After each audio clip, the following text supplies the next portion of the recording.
Thank you for the opportunity to comment on Bill C-97 tonight. My name is Anita, Khanna, and I am the National Director of Public Policy and Government Relations for United Way Centraide Canada. We are a federated network of member offices serving more than 5,000 communities across Canada.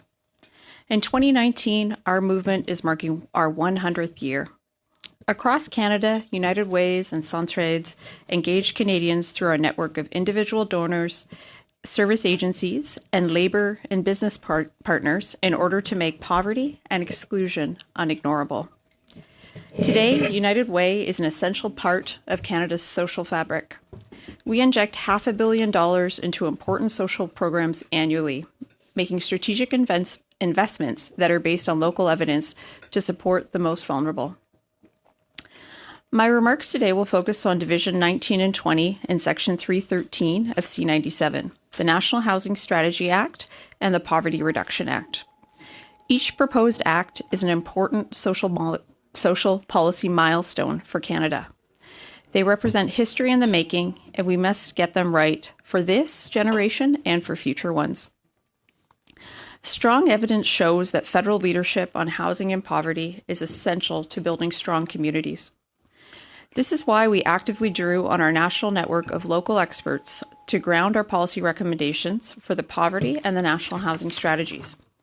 We are very pleased to see that both acts include many of United Way Centraide Canada's recommendations. United Way Centraide local members are leaders in evidence-based community investment for lasting social change and impact. As such, we have proposed changes to strengthen the housing and the poverty strategies over the last years. Most recently, we sent a letter to Minister Morneau calling for amendments to clarify and strengthen the human rights elements of Division 19, the housing legislation. These included clear recognition of housing as a human right consistent with international law, outlining a clear monitoring role for the Housing Council, as well as ensuring the independence of the advocate outside of the National Housing Strategy and including through reporting, as well as mandating the housing advocate to receive and investigate petitions identifying systemic housing rights issues. We believe these and other amendments outlined in the letter I distributed that was sent to Minister Morneau will strengthen the human rights accountability of the National Housing Strategy Act. These are necessary to align with Canada's human rights commitments, but also to begin to truly establish Canada as a world leader in legislating the progressive realization of the right to housing.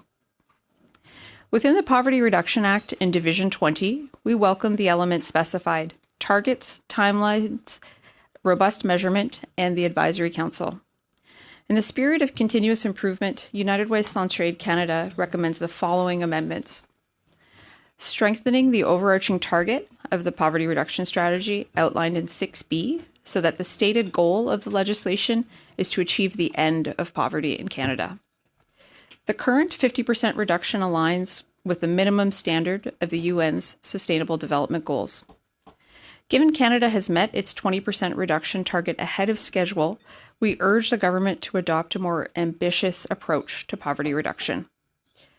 Further, in Section 11, the Poverty Reduction Act currently calls for the dissolution of the National Advisory Council on Poverty once the, quote, minister is of the opinion that the level of poverty in Canada has been reduced by 50% below the level in 2015.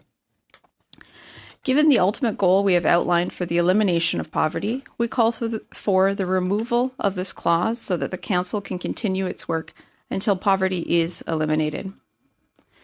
Our final recommendation also relates to the National Advisory Council on Poverty. We are extremely pleased to see the Council positioned as an independent body with a membership reflecting the diversity of Canada, including those with lived experience of poverty and Indigenous communities. We believe that the Council's resourcing will ultimately be what determines its independence. Looking back at the experience of the National Council of Welfare, we note that that council was eliminated by the stroke of a budgetary pen. For this council to avoid that same fate, we must have an independent source of income sufficient to meet its mandate on an ongoing basis. We've identified in a paper by Michael Mendelson for United Way Centraide Canada that this could be done, for example, through the creation of a dedicated endowment fund. This would guarantee public accountability and efficient management of those funds, and we've further proposed that the council be subject to the financial oversight of the Auditor General. I want to thank you for the opportunity to contribute to this important process. United Way is ever committed to working with all parties and our business, labor, and community partners to build stronger, more prosperous communities for all.